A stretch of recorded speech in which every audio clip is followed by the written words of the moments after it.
नमस्कार, जय महादेव। मैं हूँ एस्ट्रोलॉजर कृष्ण शर्मा। आप सबका बहुत बहुत स्वागत है मेरा यूट्यूब चैनल ज्योतिष टॉक। मेरे चैनल को सब्सक्राइब करना, लाइक करना, शेयर करना बिल्कुल ना भूलें। बेल आइकॉन जरूर दबा दीजिएगा, वीडियो की नोटिफिकेशन आपको प्राप्त हो जाएगी। आज जो हम चर्चा करने वाले हैं वो चर्चा ये है, क्या आपको पता है कौन सा ग्रह किस भाव में बैठा है और उसको हम शुभ बनाने के लिए कौन सा उपाय कर सकते हैं। तो चलिए शुरुआत करते हैं। आज हम बात करेंगे राहु ग्रह के बारे में। राहु जिसे हम स्वर भानु कहते हैं, सिंगिका का पुत्र है। और इसके बारे में अगर हम बताते हैं, यदि आपके प्रथम भाव में राहु बैठा है तो आपको क्या करना चाहिए। एक तो जो है, आपको काले रंग के वस्त्र कभी भी नहीं पहनने चाहिए। ये वस्त्र कहीं ना कहीं आपको कष्ट पहुंचा सकते हैं, आपका स्वास्थ्य खराब कर सकते हैं, आपके व्यक्तित्व को निखरने से भी रोक सकते हैं। आपको क्या करना है, एक तो आपने जो नीले रंग का कपड़ा है उसमें जटा वाला पानी वाला नारियल उसमें बांधकर किसी भी नदी में, बहते हुए नदी में जो पानी चल रहा हो वहां पर आपको बहाना है। इससे राहु का जो अशुभ प्रभाव है वो आपका दूर हो जाएगा। इसके अलावा ये भी बता दें कि कई लोग ऐसे होते हैं कि गंदे पानी में या कहीं इधर बहाना होता है, तो ये मैं आपको कहूंगी कि दरिया वगैरह में बहाइएगा। अच्छा हो, साफ हो, मटमैला है चलेगा, मगर कहीं अच्छी जगह आपको उस नारियल को बहाना है। बुधवार के दिन या फिर शनिवार के दिन, वैसे बुधवार के दिन बहाना बेहद उत्तम रहता है। यदि हो सके तो 400 ग्राम के 6 किलो के जो रांगा होता है उसके सिक्के बनाए जाते हैं, वो भी 108 की संख्या में बना लीजिए। टोटल मिला के 4 किलो होने चाहिए। इसको भी राहु के मंत्रों के साथ में सिद्ध कर कर उसको बहते हुए जल में प्रभावित किया जाता है।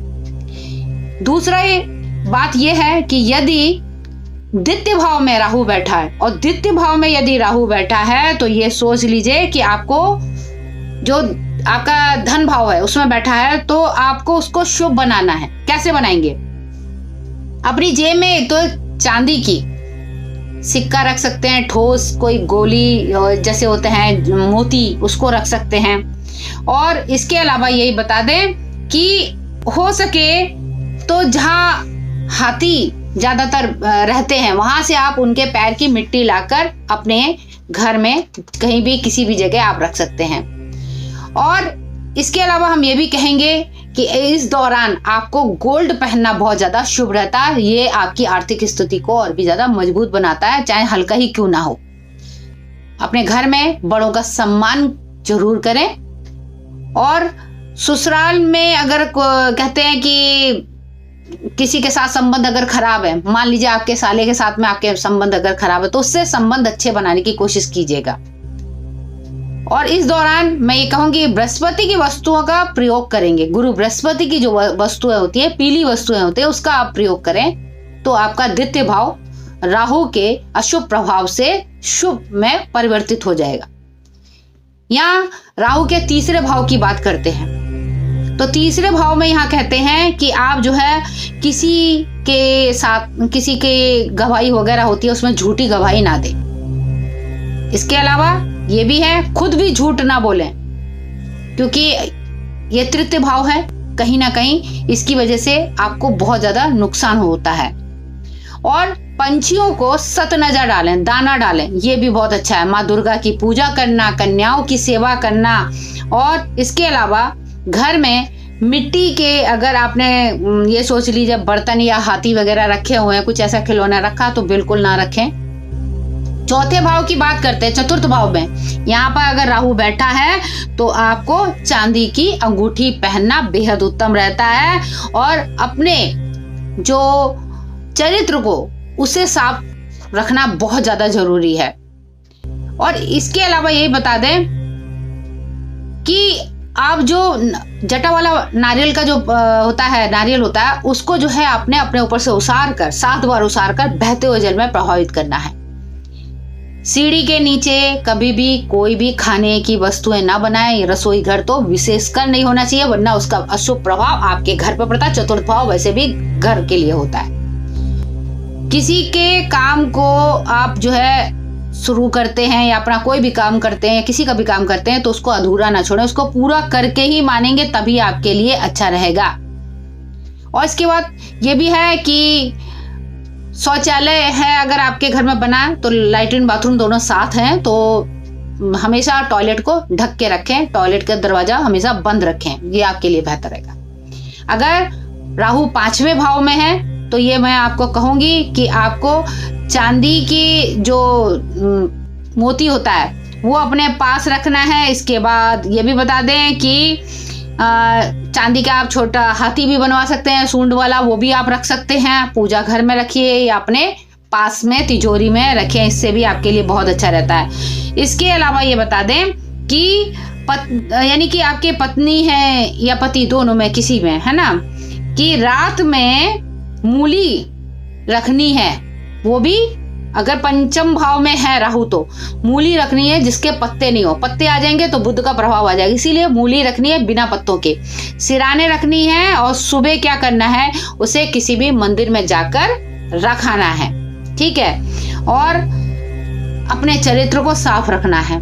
ये 5वें भाव में अगर राहु है तो उसके प्रभाव के लिए मैंने बताया। 6ठे भाव में यदि राहु है तो यहाँ पर मैं बता दें कि अपने घर में 6ठे भाव में है तो यहाँ 6ठा भाव रोग का होता है, शत्रु का होता है। तो यहाँ आपके घर में कुत्ता पालना चाहिए, काला कुत्ता पालना चाहिए। हर कोई कुत्ता पाल लेता है, मैं कहूंगी पहले जरूर देखें कि क्या आपको घर में जो कुत्ता पाल रहे हैं वो आपके लिए शुभ है कि नहीं। यहाँ 6ठे भाव में अगर राहु बैठा तो आप कुत्ता जरूर पालिए, वो भी काले रंग का। इसके अलावा ये भी बता दें कि जो रांगे की जो धातु होता है उसकी 6 गोलियां अपने पास हमेशा रखें। ऐसी जगह रखें जहाँ पे जो है आपके तिजोरी है या अपने पर्स में छोटी छोटी बनवा लीजिएगा, वो आपके पास रखें। और माता सरस्वती की मूर्ति पर आपने नीले फूलों की माला चढ़ाना बेहद उत्तम रहता है। इसके अलावा आपके घर और ऑफिस में जो खिड़कियां हैं आप ये देख लीजिएगा कहीं वो किसी और रंग की तो नहीं है, तो उसको आपने क्या है काले वहां पे शीशे लगवा लीजिए, इससे जो है वहां पर अशुभ प्रभाव नहीं आएगा।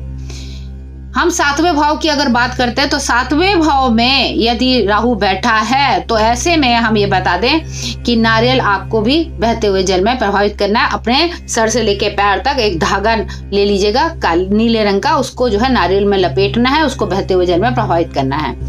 इस दौरान अगर कहते हैं घर में कुत्ता आपको बिल्कुल नहीं पालना है। जैसे मैंने 6ठे भाव वालों को तो पाल सकते हैं, मगर 7वें भाव वाले कुत्ते ना पाले तो अच्छा रहेगा। और घर में चांदी की ठोस ईंट बना लीजिए या फिर गोली मोती हो उसको बना के जरूर रखिएगा। पानी में रखें, गंगा जैसे कि बरसात का पानी है उसमें रख लीजिए या वैसे ही रख लीजिए। 8वें भाव में अगर राहु बैठा है तो ये सोच लीजिए कि आपको क्या करना है। आपको रांगे के जो सिक्के हैं उसके 6 टुकड़े करके आपको बहते हुए जल में प्रभावित करना है। या सिक्के बनवा लीजिएगा, उसमें राहु की चित्र अंकित हो, उसको बहते हुए जल में प्रभावित करना है। या राहु की मछलियां बनी होती है उसको भी प्रभावित कर सकते हैं। चांदी का सिक्का अपने पास रखें या चांदी का टुकड़ा अपने पास रखें। और इसके अलावा ये बता दें नीले रंग के कपड़े में आपको भी नारियल जटा वाला पानी वाला जो नारियल है वो लपेट कर बहते हुए जल में आपको प्रभावित करना है। जो पानी एकदम बह रहा हो उसी में प्रभावित करना है। इसके साथ ही मैं ये कहूंगी कि आप जो है कहते हैं गलत संगत होती है उससे दूर रहने की कोशिश कीजिएगा। और 8वें भाव में अगर राहु आपको ये बता दे तो घर में शौचालय की जगह थोड़ी सी बदल दें। अगर शौचालय अगर आपने एक जगह बनाया है और बहुत ज्यादा दिक्कत दे रहा है, भाई कुंडली में तो अलग हट नहीं सकता ना, तो इसीलिए जो शौचालय की थोड़ी सी जगह में थोड़ा सा बदलाव लाए या वहां पर वास्तु कुछ उपाय करा लें। राहु 9वें भाव में है तो क्या करना चाहिए। 9वें भाव में है तो सोना पहनना बेहद उत्तम रहता है 9वें भाव में। और इसके बाद जब भी किसी भी धर्म स्थल पर जाएं, मंदिर जाएं, डेली मंदिर जाएं तो वहां पे सर जरूर झुकाना चाहिए। सर पे आपने चोटी रखना, बाल खुले नहीं रखने चाहिए।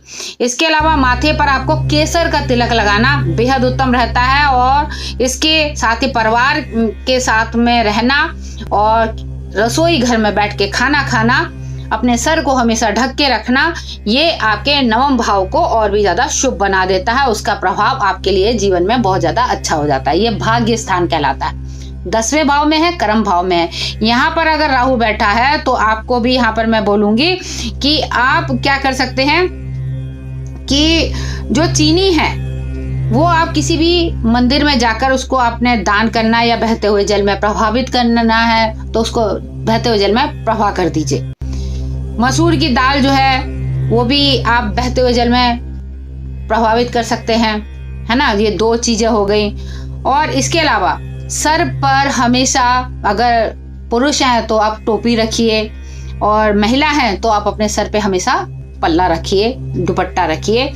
और पगड़ी काले रंग को छोड़कर बाकी कोई भी आप चीज यानी अपने सर पे रख सकते हैं। काले रंग को बिल्कुल नहीं रखना है और ना ही काले रंग को इस दौरान आपने पहनना है, क्योंकि कहीं ना कहीं ये आपको कष्ट पहुंचा सकती है। और इसी दौरान यदि हमने कहा कि राहु अगर 11वें भाव में है तो आपको क्या करना है, रांगे के आपने 4 किलो सिक्के बनवा लेने हैं। 4 किलो के सिक्के छोटे छोटे बन जाएंगे और इसको आपने बुधवार के दिन इसको बहते हुए जल, मंगलवार को रखना, बुधवार को आपने इसको प्रवाहित कर देना है।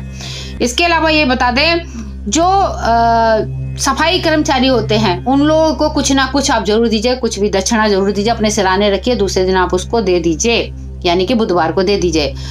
और जितना हो सके चांदी का उपयोग करें। अपने पलंग पर चांदी का एक कील लगा ले तो बहुत अच्छा रहेगा।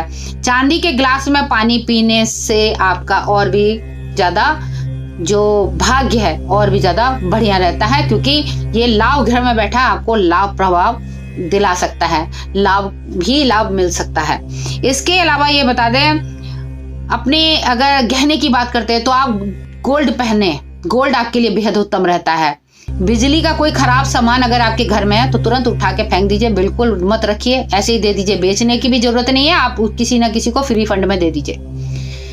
12वें भाव में अगर राहु बैठा है, जो हानि का भाव है, यहाँ पर बता दे आपको रसोई में बैठकर खाना खाना है।